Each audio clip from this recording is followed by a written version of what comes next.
Assalamualaikum warahmatullahi wabarakatuh. Jumpa lagi dengan Napi Weekends TV Edukasi Cryptocurrency. Oke teman-teman, kali ini saya akan membahas mengenai SIPCAT ya. Token micin SIPCAT. Di mana token SIPCAT ini dalam 2 bulan yang lalu sangat tenar sekali dan fluktuasinya sangat aktif. Pasca dia listing di CMC, dia sering sekali pump dan banyak sekali para trader mendapatkan cuan bermain di SIPCAT. Fluktuasinya aktif sempat menembus di 0,5 ya, kemudian bermain di 06, fluktuasinya dari 06 ke 05 dan 06 ke 05. Dan kini market posisi sedang crash ya, pasca dia bulan Ramadan sampai ke sekarang ini ya, sehingga di 07. Apakah token ini masih berpotensi next time untuk balik lagi ke 06 atau 05? Sementara kini para trader atau investor sudah mulai krisis kepercayaan dengan token SIPCAT. Khawatir kalau dia semakin turun maka akan beresiko rakul, pasti gitu ya. Pada intinya setiap trader itu ya menyikapi suatu market jika terjadi negatif. Tetapi kalau market positif, bullish ya, mereka antusias untuk membeli sehingga tidak memperhitungkan bagaimana resiko beli di harga pucuk. Kalau market berbalik arah maka akan terjadi sangkut yang sangat dalam. Mereka tidak peduli, yang penting kalau market bullish di mata mereka dia akan mendapatkan cuan ya kalau dia terus naik.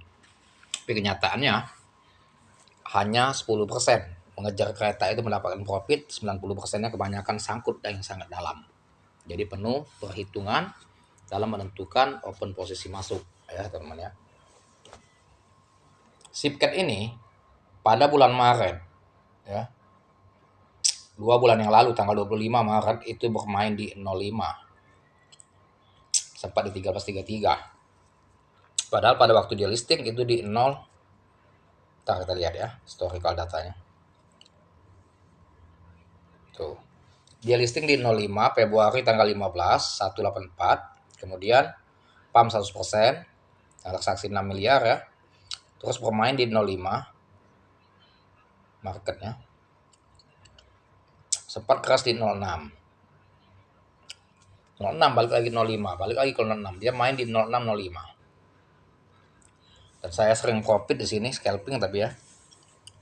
Fluktuasinya ketika 06 saya serok, 05 saya lepas. Dan kini market ya bagi trader mengkhawatirkan sekali di 07 ini. Mungkin yang sangkut beli di 06, ada yang sudah pada cut loss, ada yang mempertahankan bagi yang yakin dengan progresnya ya. Bagi yang tidak yakin mungkin sudah cut loss. Nah token ini teman-teman, kalau kita analisa, ini masih berpotensi, sangat berpotensi. Jadi kalau menurut hemat saya yang sangkut nyantai aja, nggak usah di cut loss. Bahkan ini ditambah muatan step by step.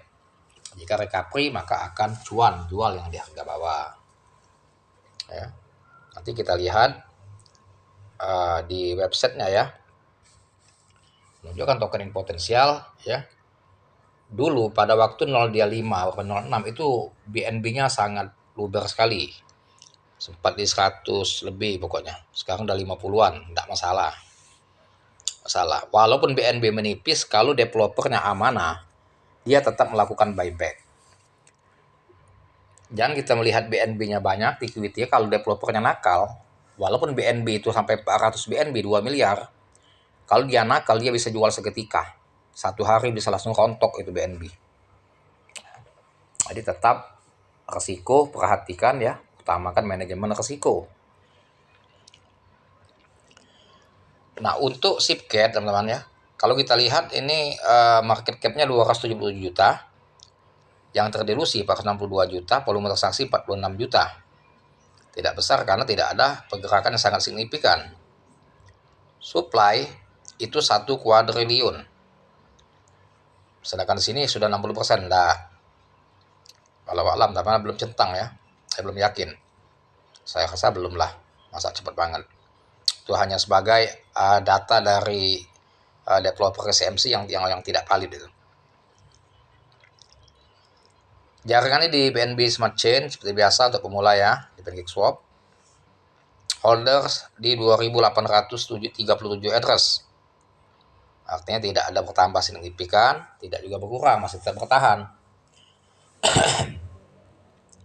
Bagi teman-teman pemula yang gampang panik, ini pasti udah pada cut loss. Yang masuk di 06 atau 07. Ya, ada juga yang bertahan mungkin ya. Dan ini momen, sebetulnya ini momen untuk tambah muatan di posisi di 07. Coba kita lihat websitenya teman ya. Apakah dia mempunyai progres bagus untuk next time ya? Kalau kita lihat dari websitenya itu progresnya bagus untuk next time teman. Jadi trading itu teman ya, memang harus latihan mental ya, dan juga harus mengalami yang namanya dibanting. Jadi ada kalanya kita tersenyum, ada kalanya kita menangis trading itu ya. Di kalanya kita profit besar 1000%, 2000%, kita lagi tersenyum, lagi tertawa.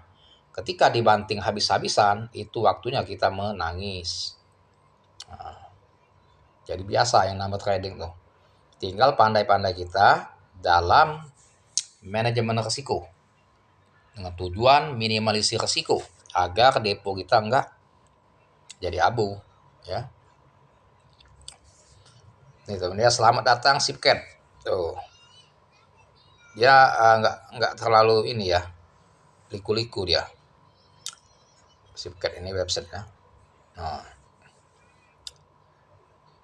Ini I am a believer Sipcat. Nah, saya yang mempercayai Sipcat. Utilitas Sipcat nih. Utilitasnya dia ada NFT Sipcat, Sipcat Debt ya, pertukaran dan dompet wallet. Ini peta jalan dia. Tahap 1 sudah centang semua.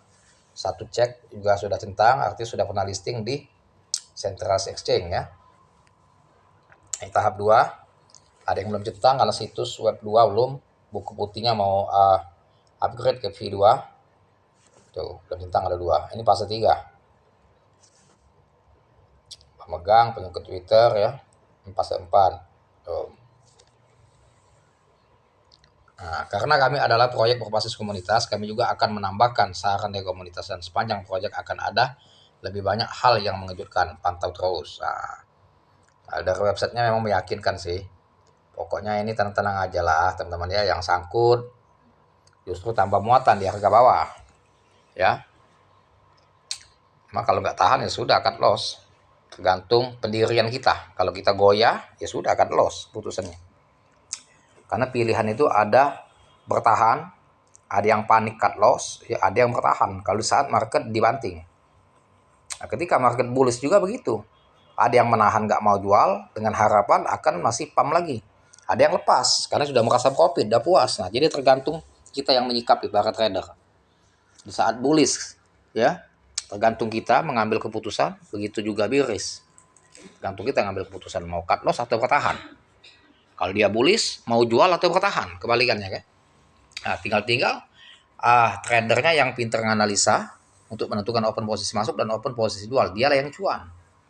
Yang tanpa ilmu, ya konyol, siap-siap saja. Ya, yang sudah cuan depan mata ketika market berbalik arah, maka cuan depan mata hilang, bahkan depo dia sangkut. Itu, ya, teman-teman ya. Jadi para trader, ya, untuk manfaatkan koin micin yang baru listing, ingin mengambil profit harus didasari oleh ilmu. Tidak bisa main terka-terkahan, tebak-tebakan, piling-pilingan ya. Begitu juga kita main naga. Koin-koin naga tidak ada jaminan kita langsung kaya dalam waktu seketika. Butuh proses perjuangan yang dalam, yang panjang ya. Sehingga ya dengan kita menjadi army yang setia maka kita akan jadi pemenang. Tapi untuk menunggu waktu itu kita mesti ada bermain di token yang potensial yang bisa memberikan kita profit untuk harian, mingguan maupun bulanan. Itulah para trader cerdas yang didasari oleh ilmu analisa kripto ya. Semoga bermanfaat, edukasi diberikan, dan jangan lupa dibantu subscribe channel saya, like, share, serta komen dan aktifkan loncengnya agar teman-teman selalu mendapatkan notifikasi dari konten saya yang selanjutnya. Ya, terima kasih semuanya dan saya akhiri dengan Assalamualaikum warahmatullahi wabarakatuh.